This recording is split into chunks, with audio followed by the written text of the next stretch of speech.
Tudo bem?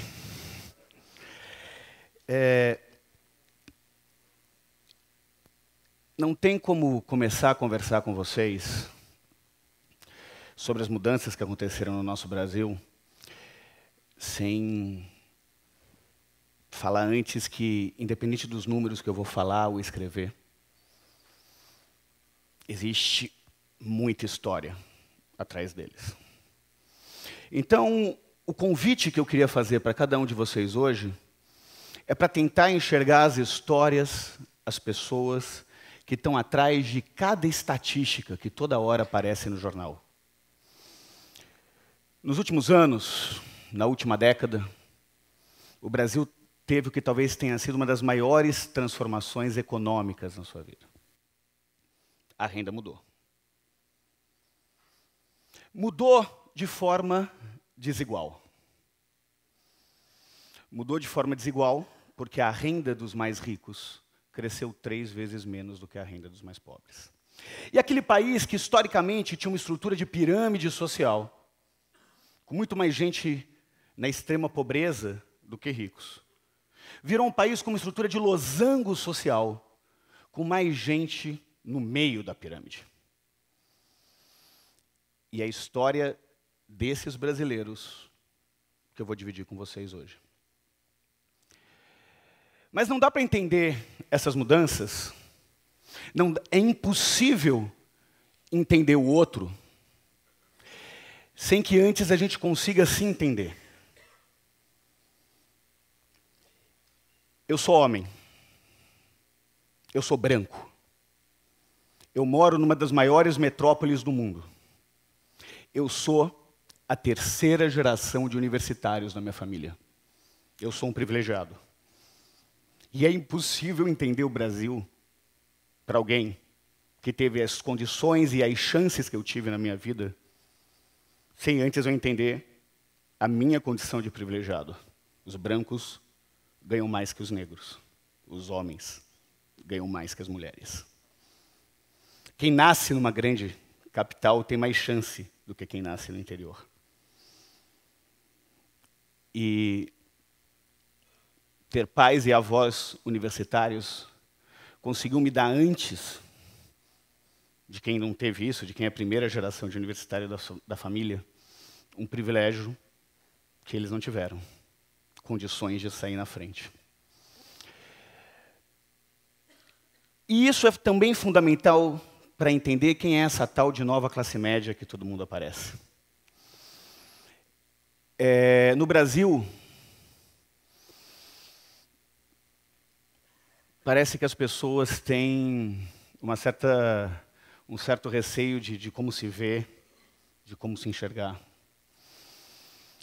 Levanta a mão para mim, por favor, na plateia. Quem é rico? Quem é pobre? Quem é classe média? Bom, a gente fez um recorte numa pesquisa nossa, em que a gente perguntou para essas pessoas que fazem parte dos 15% mais ricos do Brasil, e de pelo menos a 2ª geração de universitários, como é que elas se enxergavam. 1% disse que eram de classe alta, 13% de média alta, 47% de classe média, e 4 de cada 10 jura que são pobres. Teve até quando foi divulgado isso, num jornal de grande circulação em São Paulo, um cara que escreveu falando: olha, ontem lendo o jornal descobri que sou rico. Só que não, eu sou pobre. Sou pai de família, tenho 3 filhos. Eu tenho que pagar colégio particular para os meus 3 filhos, convênio médico para a família inteira, colocar gasolina nos meus 2 carros, viajar para a Disney todo ano. Como é que vai falar que eu sou rico? Eu sou pobre, não sobra dinheiro para nada. Porque aqui rico é sempre o outro. No Brasil, classe econômica não é classe social. Então não estamos falando de sociologia, estamos falando de economia. São pessoas que têm uma renda por pessoa da família que varia de R$ 338 a R$ 1.184 por pessoa da família. Não é salário, é renda per capita. Isso dá, na média, uma renda familiar somando a renda de todos da família aí, de pouco mais de R$ 1.200 a pouco mais de R$ 4.500. Cá entre nós, isso é muito ou pouco para ser chamado de classe média? É pouco, né? É pouco. Mas é média porque é essa parcela da população brasileira que tem a média da renda do Brasil. Pode parecer pouco, mas é retrato de um país desigual. Que quando a gente pega os 5% mais ricos, que começam com uma renda por pessoa da família de R$ 2.500. O que deve ter gente aqui que entrou achando que era classe média e descobriu que é rico, é impressionante. Então, esse dado nos dá duas notícias, uma ruim e uma boa. A ruim é que, apesar dos avanços que o Brasil tem, o Brasil ainda é desigual. A boa é que nós, o Abílio Diniz, somos da mesma classe econômica, está todo mundo lá no topo da pirâmide de renda no Brasil. E enxergar isso e enxergar o outro, chegar da onde a gente vem, para onde a gente vai, nos permite entender de diferenças. E entender a necessidade de ter respeito por essas diferenças. Porque nesse processo que levou o Brasil a ser um país que diminuiu radicalmente a sua pobreza, teve como efeito colateral um grande incômodo da classe média tradicional ou das elites tradicionais do nosso país. Eu tenho certeza que aqui ninguém jamais falou essa frase, mas talvez você já tenha ouvido falar. Este aeroporto virou uma rodoviária. Tenho certeza que aqui ninguém nunca falou isso, mas talvez vocês conheçam alguém que já tenha falado. Como se a culpa fosse da classe C. Essa elite que está incomodada tem uma visão muito própria sobre a democratização no consumo no Brasil. 58% delas acham que deveriam ser obrigatório ter versão de produto para rico e para pobre. 50% afirmaram frequentar apenas ambientes com pessoas do mesmo nível social do que eles. 17% acham que pessoas mal vestidas deveriam ser barradas de entrar em certos lugares. 26% são contra o metrô no bairro onde moram, porque acham que o metrô aumenta a circulação de pessoas indesejadas na região, ou diferenciadas, como se diz lá em São Paulo. Apesar de que andar de metrô em Nova York é lindo. E 17% acha que todo o estabelecimento comercial deveria ter elevador separado, de patrão e empregado. E esses são os que admitem. E esses são os que admitem. O primeiro movimento que existiu dessa elite tradicional, com o aumento da renda e do que alguns chamam de um novo mercado consumidor, foi tentar catequizar o brasileiro que estava melhorando de vida. Como se existisse um único padrão. Ó, esse cara vai melhorar de vida, então ele tem que ser parecido comigo. Seguir os meus gostos. Só que não rola. E aí nós entendemos que inclusão de verdade não é renda, é respeito. Não é consumo. É a busca da igualdade.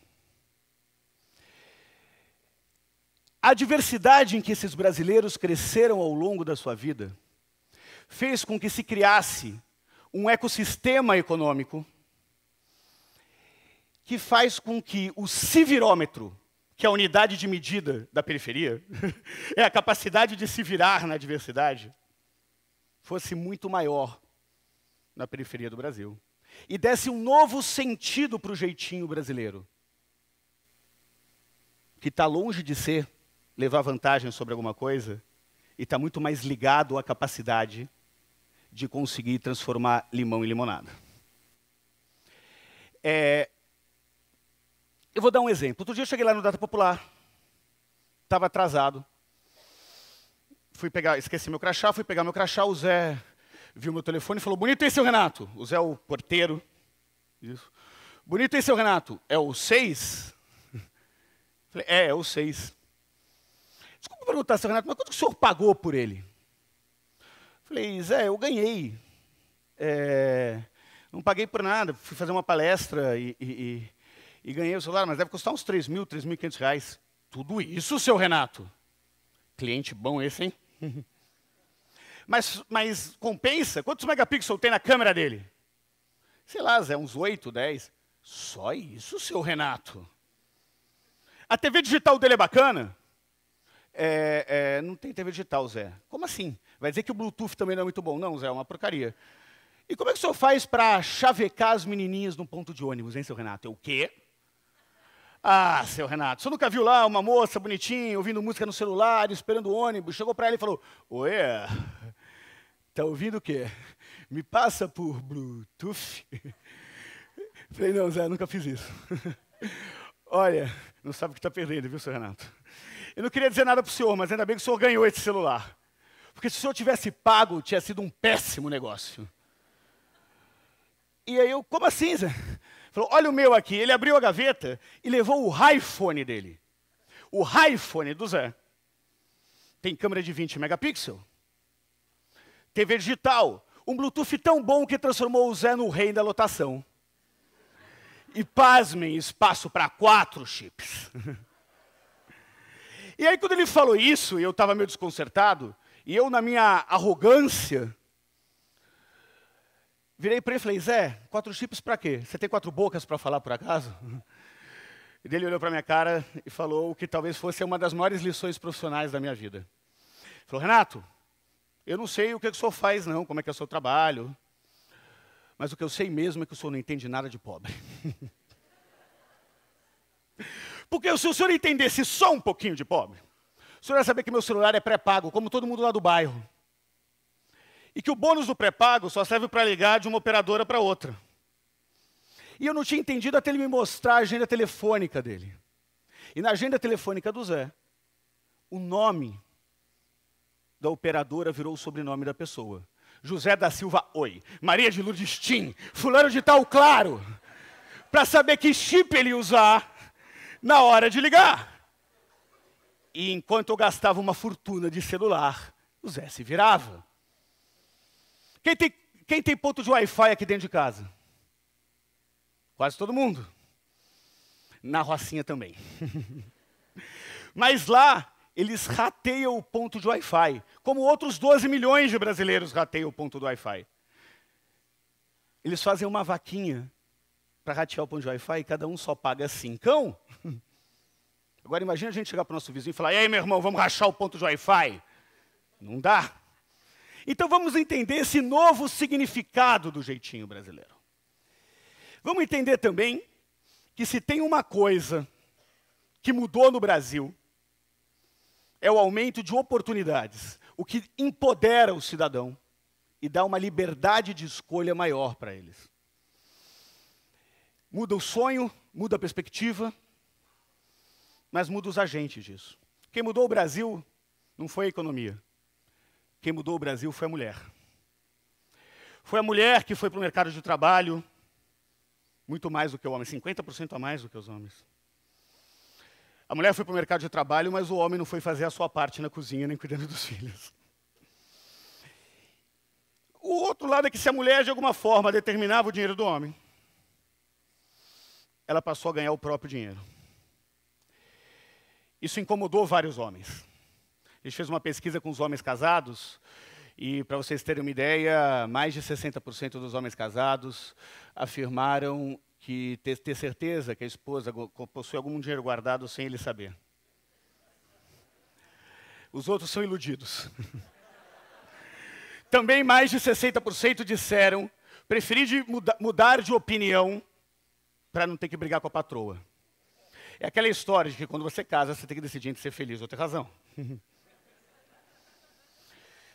Mas o que mais estava incomodando os homens era as escolhas da mulher para o consumo, mesmo para o dele. Então, a gente descobriu que 53% dos homens casados afirmaram que foi a mulher que escolheu a compra do computador da família. Eu não acreditei, fui visitar uma casa, era um casal, e perguntei para eles quem é que tinha comprado o computador. Eu nem terminei de falar, a mulher falou, meu marido, claro. Falei, por que seu marido? Porque ele entende muito mais de tecnologia do que eu. Falei, que bacana, e é legal o computador que o seu marido escolheu, é maravilhoso, tem Intel Core 2 Duo, 4 GB de memória, Wi-Fi, Bluetooth, webcam integrada. Falei, bom, para quem não entende nada, você entende alguma coisa. Eu posso dar uma olhada no computador que o seu marido escolheu? Claro que pode. Bem, pega lá para mostrar para o moço. E apareceu esse sujeito segurando o notebook. Rosa. Que, segundo ela, quem escolheu foi ele. Que bom nisso. Mas eu queria terminar para que a gente não esqueça que, junto com todas essas mudanças, teve um conjunto de primeira vez na vida dessas pessoas. E a primeira vez é complicada. É o primeiro beijo, a primeira vez que você anda de bicicleta. Imagina a primeira vez que você anda de avião. E no ano passado, 8 milhões de pessoas andaram de avião. Pela primeira vez. E a gente acompanhou uma dessas famílias que foi fazer uma viagem para o Nordeste, chegou no Nordeste, foi para o hotel, e no dia seguinte eles iam fazer o tal do City Tour, que estava marcado para as 8 horas da manhã.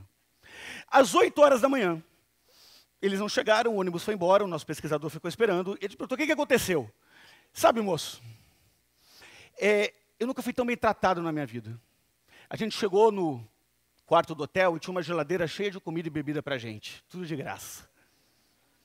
Ficamos vendo televisão até tarde e perdemos uma hora, mas ia dar tempo. Acontece que quando eu e o meu esposo estavam saindo do quarto, o meu esposo foi colocar a mão na maçaneta e ele viu uma plaquinha escrito, por favor, arrume o quarto. E o quarto estava uma zona, tivemos que voltar para arrumar o quarto. Então, e eu queria terminar com isso, isso mostra a diferença que ainda existe no Brasil de repertório. E essa diferença que eu contei aqui, com um exemplo que saiu na nossa pesquisa, faz com que os brasileiros não tenham, na prática, as mesmas condições de melhorarem de vida. Se criou um mantra nos últimos anos, que é o tal do mantra da meritocracia. O que as pessoas esquecem de dizer é que não tem mérito nenhum quem sai 50 metros na frente. Não existe meritocracia sem igualdade de oportunidade. Não existe meritocracia quando na infância alguém come bem e o outro tem que sair na rua para pedir esmola e ajudar a colocar dinheiro dentro de casa. Se a gente entender isso, a gente consegue de verdade transformar o Brasil. E de verdade, ninguém transforma ninguém. Ninguém se transforma sozinho. O mundo, o Brasil e nós nos transformamos em comunhão. Muito obrigado. Obrigado.